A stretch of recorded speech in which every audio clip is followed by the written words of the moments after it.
Hello, I'm Renewable Energy Steve. In a recent video I covered why I chose Heatable to do my next solar expansion. Well, this is how the install went, so let's check it out.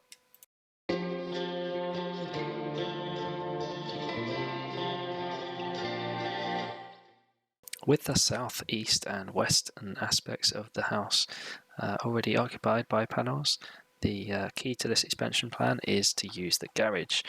That consists of a south and a north side with a 30-degree gradient, so we're looking at an azimuth of 195 for the south side and 15 for the north side.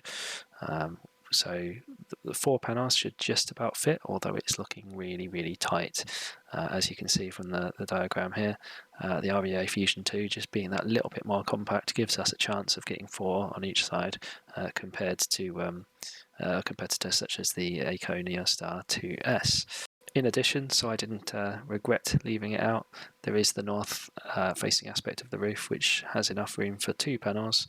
That has an azimuth of 15 like the garage, but unlike the garage it has a 40-degree gradient, so it's a slightly different profile but still useful nevertheless. And here's what's going up to those locations: 10 REA Fusion 2 450 watt bifacial panels. They have the microinverters built in, and they are Enphase IQ8HC models. They have 380 watts as a maximum output. This is an expansion to an existing system. I actually have 10 of the 440 watt versions of these panels with the same microinverters across my east and west aspects. Here is the expected schedule going into the job. So the scaffolding was due to go up on the 23rd. The roofing and fitting of the panels themselves, along with the electrical works and the cable runs, that sort of thing, was due for the 24th. The commissioning of the system was due for the 25th, and the scaffolding was going to be dismantled on the 28th.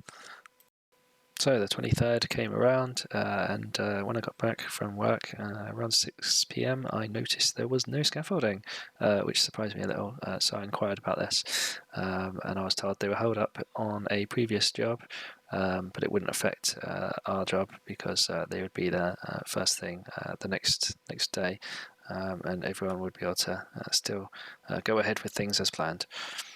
So the 24th was a big day with lots to do, and straight away they managed to get up there on the garage roof and put the brackets on which fit the rails. They started on the north side, but then quickly moved round to the south side. Managed to get a couple of panels on that north side. The scaffolding did turn up, so they were able to get up on the main roof. Interestingly enough, there was no scaffolding for the garage. They managed to do that purely with a ladder. There was some internal work required. We did need to add a new breaker for these extra panels. It turns out you can only have 13 of those, and we already had 10 from the east and west side. So adding the north side to the east and west side, that gives us 12 on that one, and then 10 on the garage side. So it's split into 2. Moving on throughout the day, and they managed to get 4 panels on the south side of the garage, which was great to see them on there. It was always a bit touch and go whether they would indeed fit.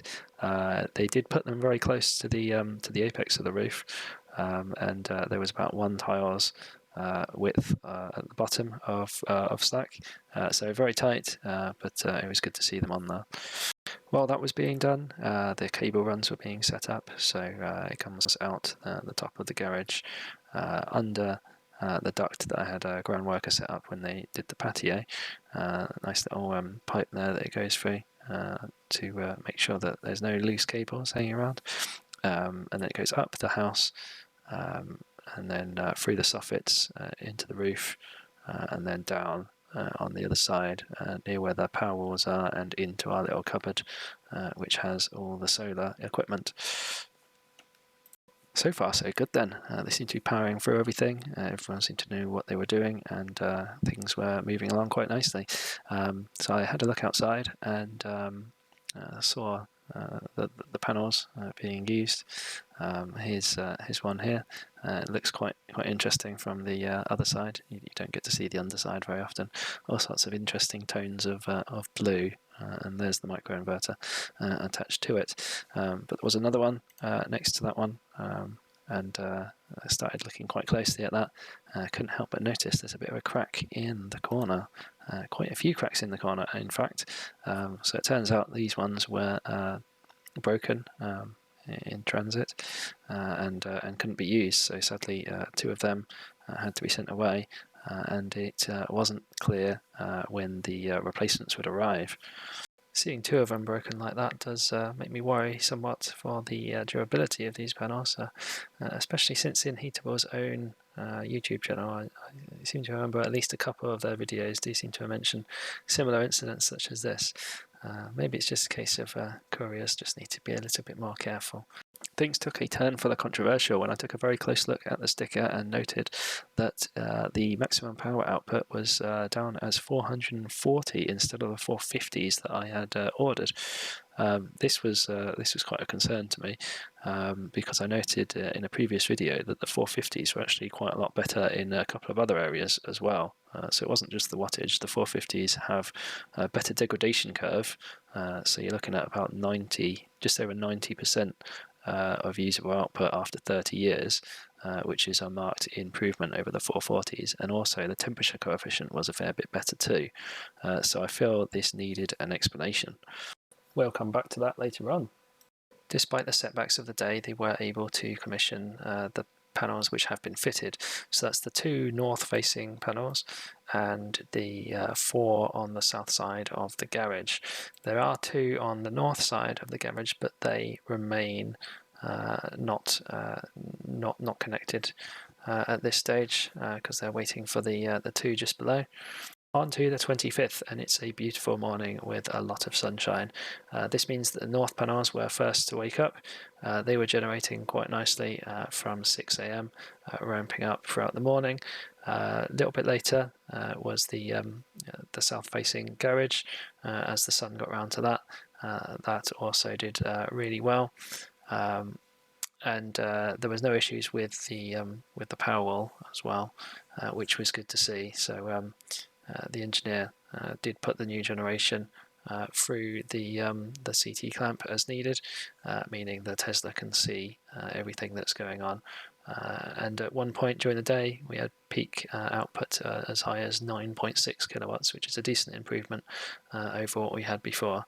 Moving on to May the 1st, and this is the date chosen to fit the remaining 2 panels, and then this north-facing section of the garage could then be hooked up.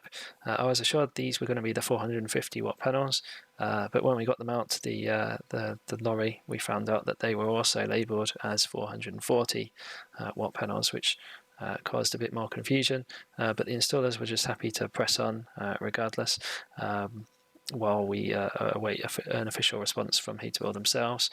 Strangely, on this date, they dispatched just 1 engineer, and rather unsurprisingly, he struggled to access the roof and fit the panel simultaneously, which realistically you would expect that to be a 2-man job, certainly without any scaffolding. So that was strange. So he had to then come back later on in the day with reinforcements, another team member, which is what happened. And then finally, those 4 north-facing panels were complete. However, they were extremely dirty. Look at those grubby handprints on there. I've never seen new solar panels looking so mucky. Realistically, though, I do think these REA ones do tend to show grubbiness and grime, dust, and all sorts a lot more than some of the others. But yeah, looking like that, rather unsurprisingly, I did kindly give them a towel and ask them to give it a bit of a clean, which they did, thankfully. So by the end of it, it was looking a little cleaner. Not what you'd call spotless, but certainly a massive improvement over that. The next complication was the bird guard. It turns out while the bird guards themselves were left behind, ready for installation, they couldn't be installed because the clips needed to do so were not present. So that meant work had to continue into the next day, the 2nd of May. As promised, they returned to fit the bird guards on the remaining 4 panels on the north side of the garage. So that was all complete. Let's take a look at performance noted on the day.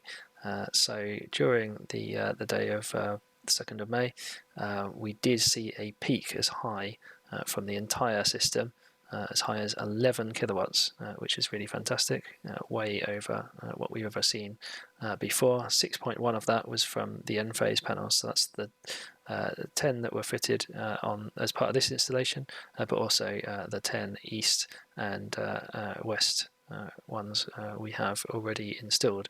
So a right collection of different orientations there. And then looking across the day, the total generation from the Enphase was 32.27, with good results from every one of those orientations, including the north ones, which was good to see. So for that day, taking also into account the other south-facing SolarEdge Sunpower panels that I already have, that makes a total generation of around about 57.2, minus the inverter losses on the Powerwall. So that's really excellent to see that kind of generation from a single day. If we see many more days like that, that will be sufficient to meet my net zero goals, which I'm quite passionate about. So what about these 450 watt panels or 440 watt panels? Which are they? I later received word from Heatable, having challenged them on the topic, and they are very confident these are actually 450 watt panels. They understand that the panels themselves do carry the label on them, saying that they're 440 watt. They believe this is because they were reclassified while they were in the water, while they were being shipped over to the UK from Australia, where they're manufactured. That's quite a long process, and they were, in the meantime, this batch were reclassified as 450 watt panels as a result of testing that occurred on other ones from a similar manufacturing run. Therefore, they are 450s but carry a 440 badge. I was told that the warranty would cover the new degradation curve for the 450s, because that's what they are. So this is quite unorthodox. Typically, manufacturers would just introduce a new SKU with a different model number. So it's unusual. And it's actually quite difficult for me to test as well, because where this is an AC module with a microinverter built in, I will never see 450 watts. So I kind of have to use a combination of data I collect, historic databases, comparisons to my other systems, some maths and some logic, apply that all together and see what that gives me. In my head, if nothing else, I would like to have some level of confidence which says, yes, it's a 450, or no, actually it's a 440. And I would like to share that, but at the moment, I kind of need to try and figure it out for myself. But to summarise the install, some of the scheduling didn't quite work out. We're a bit unlucky with the smashed panels, but thankfully there were no repeats of the previous issues that we had, where the battery couldn't see the generation and all the issues that caused, and the panels started generating correctly straight away. There was none of the issues that we had last time when we had the east and west panels installed. And overall, it now completes my system, and we should be ready for net zero. Yeah, that's it. If you have enjoyed this, please leave me a like and subscribe if you want to see more content around solar, heat pumps, or anything like that. Thank you very much for watching, and goodbye.